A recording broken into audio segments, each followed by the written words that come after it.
Hi అండి, welcome to our YouTube channel. Draw ద్వారానే double ఇళ్ళ పంపిణీ. అయితే ఇప్పుడు మనం చూసుకున్నట్లయితే ఇందిరమ్మ L2కు సంబంధించి చాలామంది నిరుపేదలు డబుల్ ఇళ్ళ కోసం అయితే ఎదురు చూస్తున్నారు. ఇప్పుడు రాష్ట్ర వ్యాప్తంగా మనకు 60,000కు పైగా డబుల్ బెడ్రూమ్ అయితే ఖాళీ ఉన్నాయి. ఒక జిహెచ్ఎంసీ పరిధిలోనే 20,000కు పైగా డబుల్ ఇళ్ళు అయితే ఖాళీ ఉన్నాయి. వీటన్నిటిని జనవరిలో పంపిణీ చేయాలని చెప్పేసి రాష్ట్ర ప్రభుత్వం చూస్తుంది.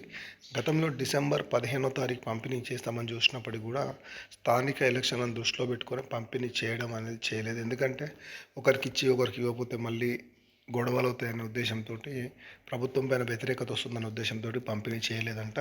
ఇప్పుడు రాబోయే అంటే ఏదైతే ఫిబ్రవరిలో మున్సిపల్ ఎలక్షన్స్ ఉన్నాయి కాబట్టి ఇవి మున్సిపల్ ఎలక్షన్ల ముందే ఈ డబుల్ ఇళ్ళు పంపిణీ చేస్తే కొంచెం ప్రభుత్వానికి కూడా ఒక పేరు వస్తుందనే ఉద్దేశంతో జనవరిలో పంపిణీ చేస్తారని చెప్పడం జరుగుతుంది. జనవరిలో మేబీ 15వ తారీఖు తర్వాత పంపిణీ కార్యక్రమం అయితే ఉండొచ్చు. ఎందుకంటే ఇప్పటి వరకు జిహెచ్ఎంసీ పరిధిలో ఒక డబుల్ బెడ్రూమ్ ఇల్లు కూడా పంపిణీ చేయలేదు. పంపిణీ చేసినప్పటికీ కూడా గతంలో ఎవరికైతే సెలెక్ట్ అయ్యారో వారికి మాత్రమే డబుల్ ఇల్లు అనేది పంపిణీ చేస్తారు తప్ప L2లో ఎవరికైతే పంపిణీ చేయలేదు.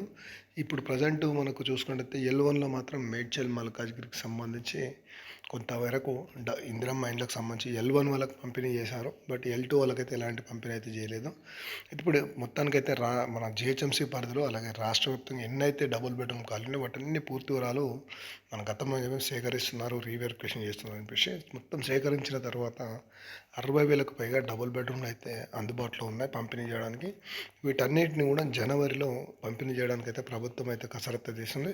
వీటన్నిటిని ఎట్లా పంపిణీ చేస్తుందంటే డ్రా ద్వారానే. అంటే డ్రా ఎట్లా తీస్తారు అంటే, ఇప్పుడు ఒక కాన్స్టిట్యున్సీ నుంచి ఎంతమంది అప్లై చేశారో ఆ కాన్స్టిట్యున్సీ నుంచి ఎంత మొత్తం ఎన్ని ఇళ్ళు ఉన్నాయి, ఒక కాన్స్టిట్యున్సీ నుంచి ఎంతమంది అప్లై చేశారు అనేది దృష్టిలో పెట్టుకొని, అంటే ఒక కాన్స్టిట్యున్సీకి 500 ఇళ్ళు పంపిణీ చేయాలా, 1000 ఇళ్ళు పంపిణీ చేయాలా, 1500 ఇళ్ళు పంపిణీ చేయాలా అనేది ఒక పూర్తి స్థాయిలో వాళ్ళకు ఎస్టిమేషన్ వేసుకొని తర్వాత లక్కీ డ్రా ద్వారా అంటే వీటన్ని డీటెయిల్స్ ఎన్ని ఖాళీ ఉన్నాయి అన్ని ఇండ్లేసి, అలాగే ఒక కాన్స్టిట్యున్సీ నుంచి ఎంతమంది అప్లై చేశారు మొత్తం వివరాలు అన్నబెట్టి ఒక కాన్స్టిట్యున్సీ నుంచి ఎంతమందికి ఇవ్వాలి అనేది పూర్తి స్థాయిలో వాళ్ళు సెలెక్ట్ చేసి బటన్ నొక్కిరంటే ఆటోమేటిక్గా ఆ సిస్టమ్ సాఫ్ట్వేర్ ద్వారానే ఈ ఇల్లు అనేది సెలెక్ట్ చేస్తారన్నమాట. ఇల్లు సెలెక్ట్ అయిపోయిన తర్వాత డైరెక్ట్గా కాల్ అయితే వస్తుంది. కాల్ వచ్చిన తర్వాత మీకు ఎక్కడైతే ఇల్లు కేటాయించారో అక్కడికి రమ్మని చెప్తారు. అక్కడికి వెళ్ళిన తర్వాత మీరు డైరెక్ట్ ఇందిరమ్మ ఇల్లుని అయితే హ్యాండ్ ఓవర్ చేసుకోవచ్చు, అదే డబుల్ బెడ్రూమ్ని. తర్వాత మీకు సర్టిఫికేట్ వెరిఫికేషన్ ఉంటుంది. ఆధార్ కార్డు,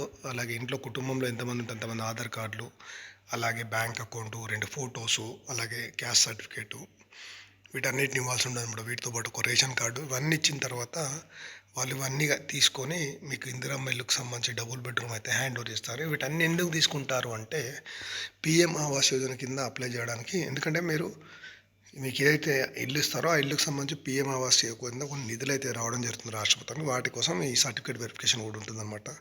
మీకు తెలిసిన వాళ్ళు కూడా వీడియో షేర్ చేయండి. జనవరిలో ఏ రోజు ఇస్తారు ఏంటి అనేది మనకు పూర్తి స్థాయిలో మరొక డేట్ వచ్చిన తర్వాత మేము వీడియో చేస్తాను. ఎందుకంటే ప్రజెంట్ మనం చూసుకుంటే గతంలో ఆగస్టులో ఇస్తామని చెప్పారు, తర్వాత డిసెంబర్ అన్నారు. ఒక్కనే ఏంటంటే పోస్ట్పోన్ చేసుకుంటూ వస్తున్నారు కాబట్టి అందుకే నేను డేట్ చెప్పట్లేదు. మొత్తానికైతే జనవరి అయితే 100% ఉంటుందండి. Thank for watching our YouTube channel.